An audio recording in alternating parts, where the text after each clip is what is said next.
Hi, everybody. My name is Anastasia. I am the Executive Director for Navigate STL Schools, and we are here today with Lourdes Treviño Bailon. I hope I said that right. We did a little bit of practice beforehand, and I'm pretty certain I also butchered it. I apologize. People mess up my name all the time, and that is why I go by Staci. So, Lourdes, if you wouldn't mind telling us a little bit about yourself and what it is that you do, your name and your title. Hi, Stacy, and hello, everyone. My name is Lourdes Treviño Bailon. I am the executive director of STLJuntos. It is an organization that brings information, resources, and we also have food distributions that we bring to a Spanish-speaking community, and we try to translate everything and cater to the Spanish-speaking community in St. Louis. That is great. So before we kind of get started, tell us a little bit about your education story, K-12. What happened? Where did you go to school at? What was that experience like for you? Well, unlike many, maybe not unlike, but maybe like many here, I am actually not originally from St. Louis. Go figure, right? I actually grew up in, or was born into Spanish-speaking parents. Both of them spoke Spanish. They're both from Mexico. They moved to the States. I was the firstborn in the United States. So I was born in the state of Washington, but my parents moved back to a border town in Texas, bordering Mexico. So I was actually raised in a border town that borders Mexico, and so my education was um, I think a little different when you live in a border town because everybody speaks the Spanish language there, but still navigating through the schools, you still have to, know some English. My English was a second language. My first language was Spanish. So growing up, I had a lot of ESL classes, English as a second language. Um, Thankfully, like I said, we grew up. I grew up in a place where there was a lot of Spanish speakers, and that was really helpful for my parents. Like, bringing up children in a place in where it's unknown to them, the language is different, yet they were able to still have people that spoke their language in some ways. That's really great that you were able to have that experience. I know that sometimes for ESL learners, it's really difficult because you are kind of in a community where not a lot of people speak your language and it can be really isolating. So to be able to have that experience where you were in a place where people were actively speaking your language, I think that that's a really great experience. Can you tell us a little bit about how your current work has been fueled by your past experiences, and what it is that you're trying to do for the community?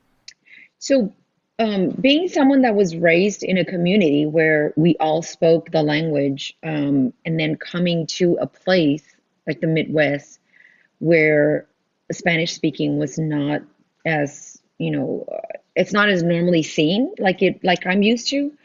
Um, it was a little hard for me to, when the pandemic hit back in March last year, we were hearing all these information coming from the government, and noticing that in St. Louis, there was nothing coming out, or very little coming out, in the Spanish language for good reason, right? Everybody was trying to pivot, figuring out what they were going to do with their organizations. The government agencies were trying to get information in the English language, so the other languages were kind of like that's nobody was touching them because they needed the information in English. So it became more of a perhaps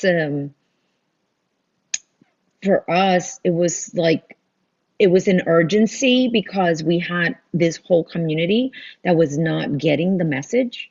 And if one community wasn't getting the message, everybody was going to be affected in the long run, right? So we decided to start this organization, STLJuntos, and start translating information into the Spanish language. We did it with the first stay-at-home order, and when we saw that we got a lot of people looking at that were interested, we realized, you know what, people are needing this information, and then we just took off from there.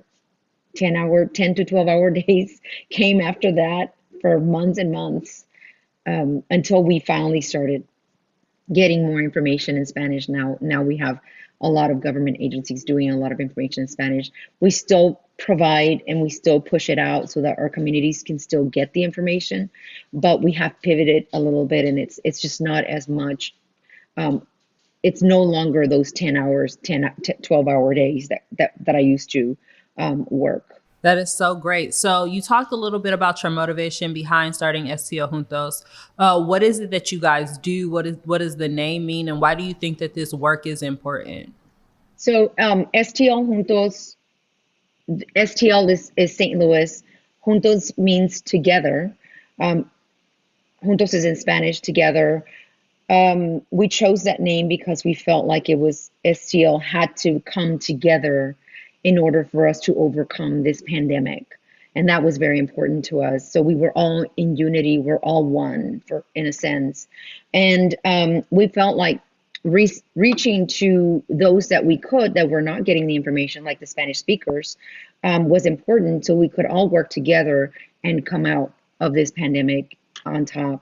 I feel like the mission we have of bringing information to the Spanish speakers in their language, the resources available, giving them the same access as everybody else has.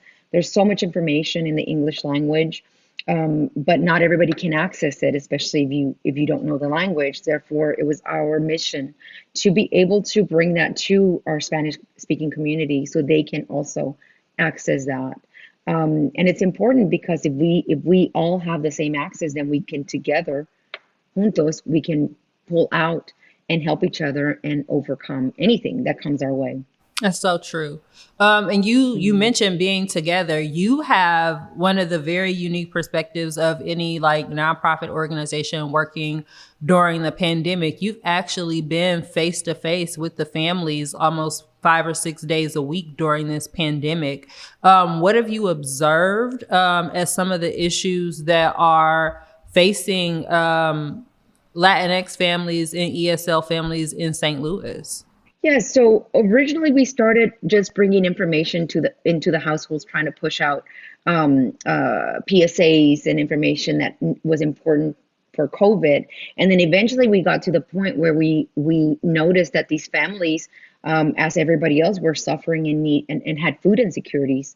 A lot of those families were actually going to these organizations that we were sending them to, and when they would get there, they were asked information like, your names or IDs, and many of these families perhaps even didn't have it or just didn't want to share it. I mean, imagine everybody's going through this for the first time, and we're just like, so it's a humbling experience, and you feel like, I don't want to give my information. It's just kind of everybody feels like you're the only one going through this.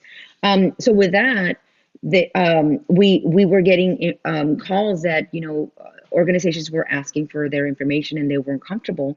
So we decided we came across an organization, that a sponsor that started providing us, gave us the opportunity to provide us meals for these families. And so we partnered up with them and other organizations and businesses in the area. We have 6 locations, and we have been fortunate enough to be able to be right there in the face of our community, to hear them and to hear their thoughts. And we get everything, from people having the food insecurities to people needing information in their language, like interpreters. Like I have this. We share a lot of information in English, right? I mean, the English information that we translate, but when we set them up and say, here's a phone number. We translate it in Spanish, and now they have the information, and now they know the resource that an organization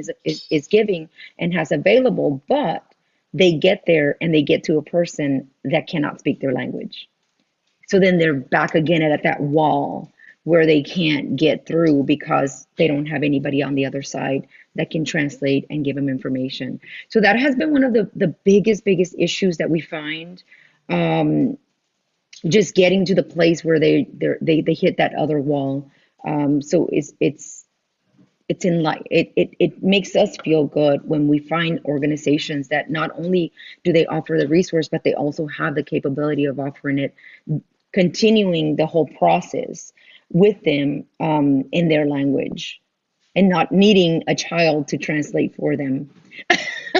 That when we going back to when I was young, one of my sisters, that thank God I never had that task, but I had one of my sisters that had to translate a lot of time or interpret for my mother a lot of times, and that's just so much pressure on the child. So we actually, as a staff, Navigate STL Schools had the opportunity to go to one of the food drive giveaways that you did along with the National Guard. And it was a really, I would say, enlightening experience for us as a staff in terms of how we even make sure that we're providing information to ESL families. So I guess my question to you is, what more can educators be doing to engage with and communicate with ESL families or Latinx families during this pandemic?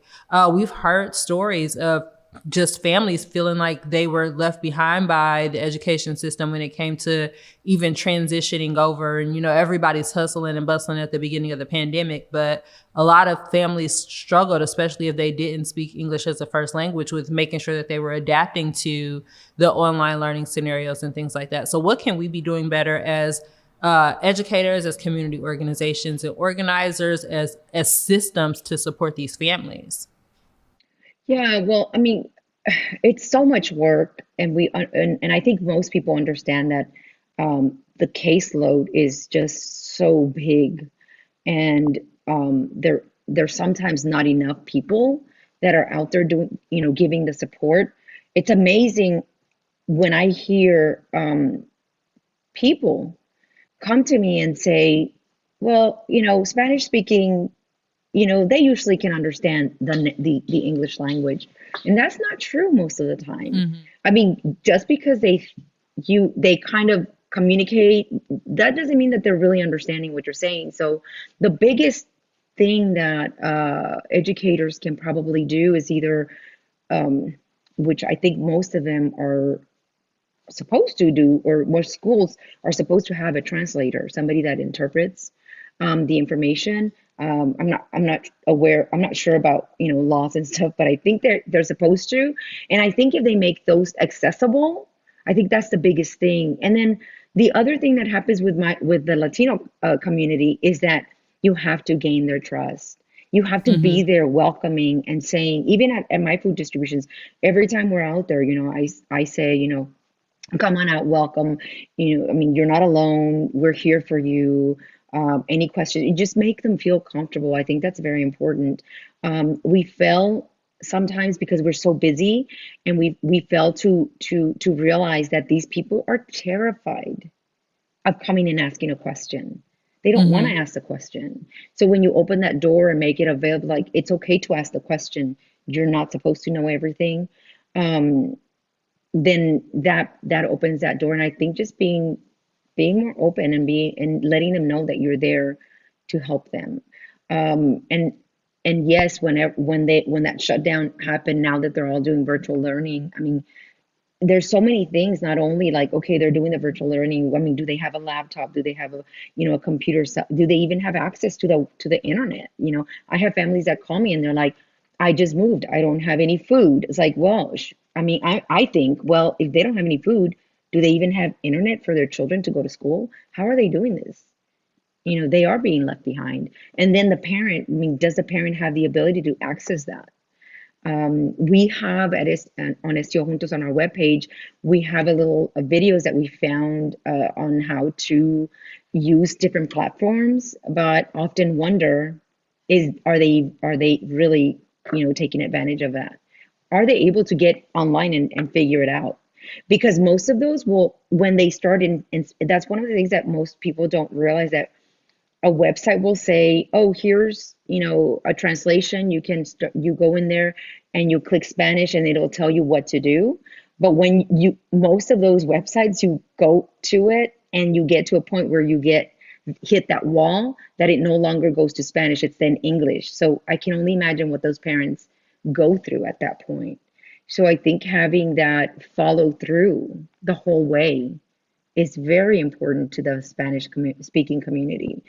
Just the follow through, not just, okay, here's the website, go look at it and sign up, but also, were you able to access it? Did it give you any problems? How, just more detail. And that's a lot of work. It is. One of our school navigators, she, when in March, when the pandemic first hit, she, everyone who lived in her apartment complex, she got all of their families onto the networks and the platforms that they were using for schools, because as you stated earlier, the information came out from the buildings really late, and so those families were kind of being left behind. And so when it came to the start of this school year, those same people were knocking on her door, which kind of led me to think about what are some of the things that families have shared with you through this experience with regard to the education system, or in general over the last few months of systemic shortcomings for Spanish speaking families. I think and it goes back to the, they weren't able to access, they don't have the Wi-Fi. They need that follow through the whole way. Mm-hmm. There's not enough people giving them those resources, Yeah. that they can call and say, "Hey, can I talk to you?" I see it all the time when they're, asking, who can help me? My child is about to start school. Who can help me figure out, where do I take them? Or what do I do? It's my first child. Um, and then once they're there, how do they access a computer or a Wi-Fi? Or it's just a full follow through, that's very important. And I think everybody goes back to that. And not just that, but then what ends up happening is a lot of these parents too, that I have heard, that they'll have like data they're using their data on the phone, and then the data Mm-hmm. gets slow, and then they can't access. The child is like locked out of they have a computer, but they're locked out. So they're like, oh, well, then you get to those that, okay, they might not be locked out, they're in there, and the parent has three other children that they all have to be on the same Wi-Fi, Mm-hmm. same network, and then they're having that trouble of, how do I, how do I teach these children, when a lot of the times these parents are not even educated themselves.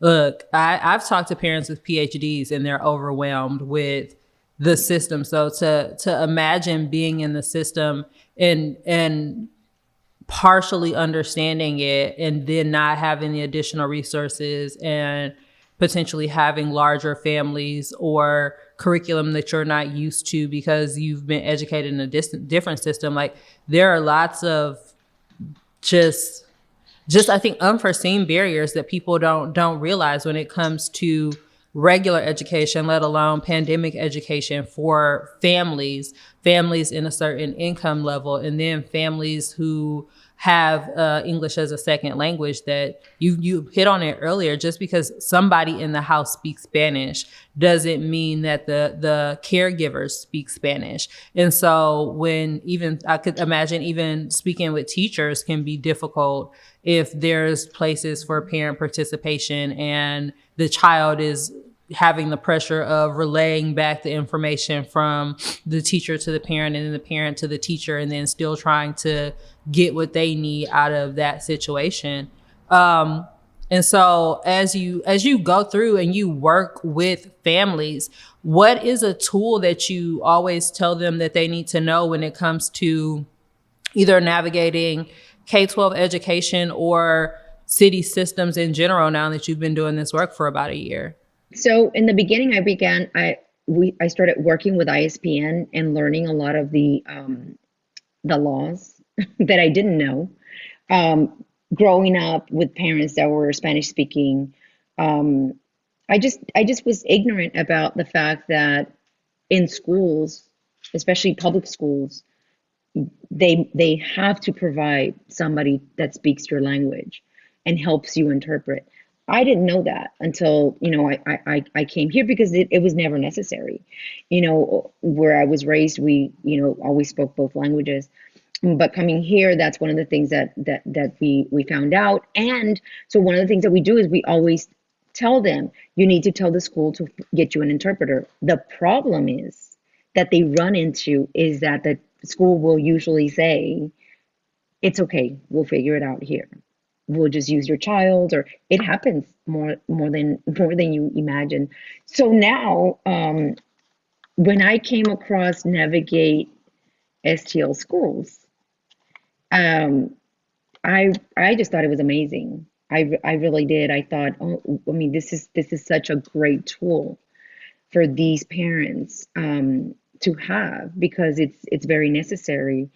And so it made me happy to know that now I can send them somewhere and say, look, go to call, Maida or Maria at Navigate Schools. They will get you through and help you understand the whole way through this system, or, I mean, just help you navigate through it, like the word says. I mean, like the name says. And it's pretty amazing. So now I have been, sending them now to your website, basically, or referring them, because I think it's very important. I think the work that you are bringing to the table, it's just amazing, and it's very, very needed.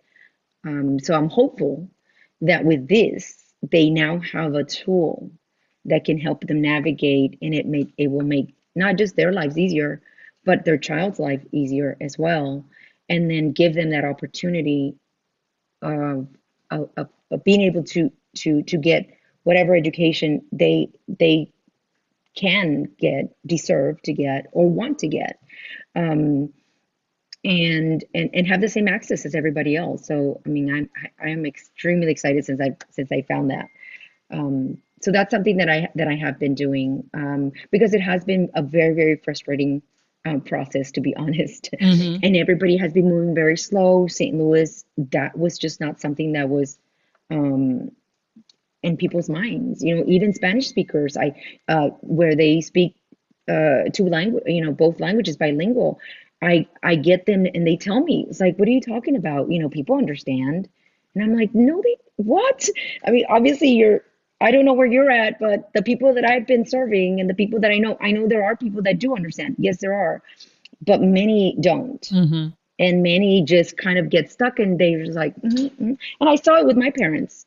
If you go and talk to my parents in English, you will think you're having a great conversation with them.